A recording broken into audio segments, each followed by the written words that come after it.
Blacklist, and it's my pleasure to be speaking to Michael Ellenberg. But I'm saying you're an exec producer, but what do you do? Can you tell us who you are and what you do? How do you describe what you do? Thank you so much, Akua.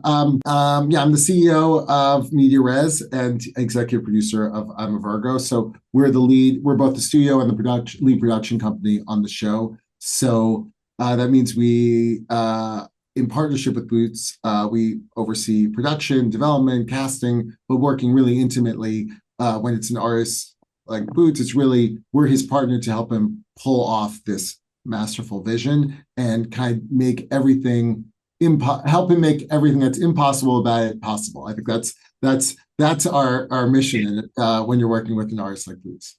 An artist like Boots, we know that his mind is surreal, his vision is amazing and huge.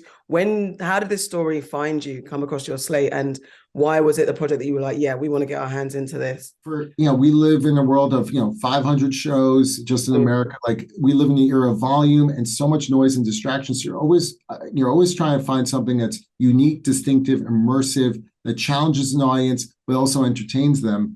And when I saw Sorry to Bother You at the Sundance Film Festival, I was in awe of the film, to be honest. Like, I loved it with every aspect of my body.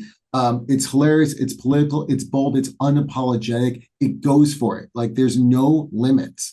And every time you think you're safe in the film, he pushes you again. And when you buy a ticket for either literally, in the case of Sorry to Bother You, or metaphorically, in the case of I'm a Virgo, for a Boots Riley experience, he's going to keep pushing boundaries, so that was sort of basic, which was, I thought he should do something in series. It'd be amazing, and if we can give him that platform, it'd be awesome. So we were fortunate. I met with him a few times, and we made a development deal.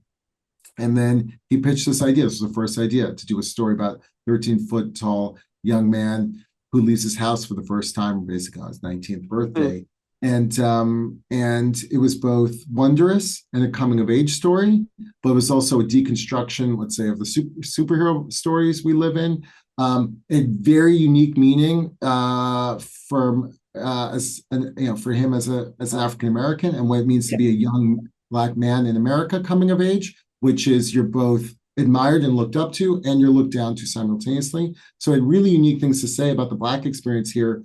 The Boots was also interesting, as you watch the whole season. There's a broader political ideas that encompasses as well, right? And so they had both these wildly bold and meaningful political ideas, but then the experience of it is universal. We can all relate to feeling awkward coming of age and doing things for the first time. And the blend of this kind of joyride, right? There's no rules when you're watching a Boots Riley show. Yeah. And that's kind of the point. Like, what you experience, the way he's able to tell stories, he wants that energy to carry forward in everything else in your life, right? So it's both his aesthetic and sensibility, but it's part and parcel with what the show is about and what he wants, and the kind of world he hopes we can all live in. I mean, I love that answer, and I love that the unapologeticness of Boots's ideas and stories are part of what attracted you to this story, because I guess the conversation that we're having in the UK, and I'm sure it's happening in America too, that getting Black stories, and though this isn't necessarily a Black story, the central cast focus is a Black family. We're told, that we're scared to conform, we're pressured to conform, or our bold ideas are not necessarily going to appeal to the wider masses audience.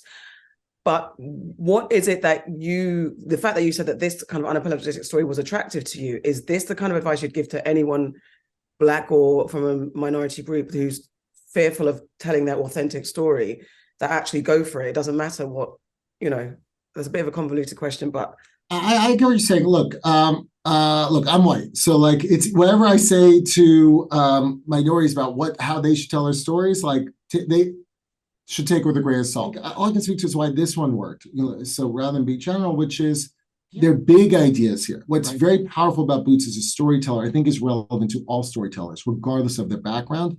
I think maybe what I can speak to is for anyone looking to tell bold stories, keep an eye on the specific and the universal, right? So it's incredibly specific to not just the Black experience, but like literally being Black in Oakland. And if you know Boots and you know even deeper, like it's down to like very specific blocks in Oakland, right? So it's specific at that level, right?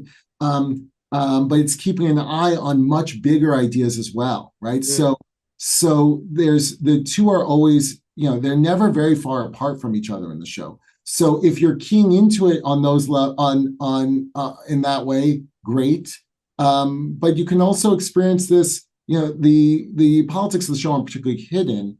But you can, in a good way, you can let your guard down. Like it's a fantastical world. It's wild. It's dazzling, and it's immersive, right? So it's what from a media res perspective, I can say, I love series that try to take you to a world you've never been to before, right?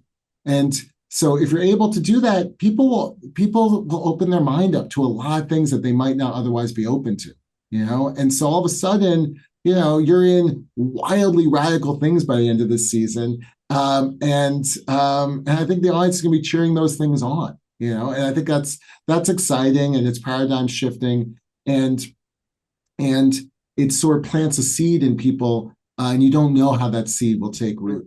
Time, I've watched one episode and I'm so intrigued to see where this goes. But what is this project?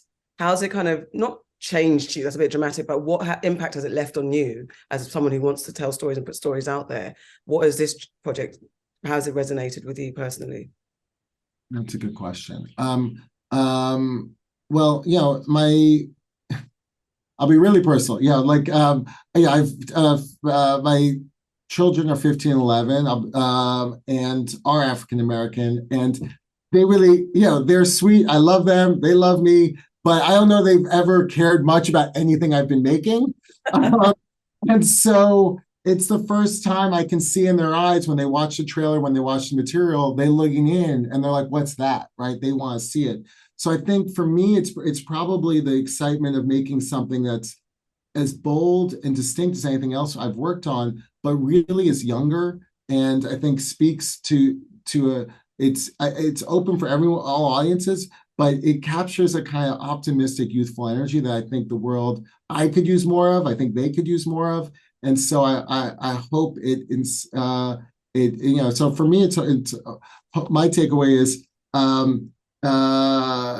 be around the young. It's moving. It makes you feel better about the future. Thank you so much. That's our time. Really great speaking. I really appreciate it. And thank you for bringing this project to life. I appreciate it.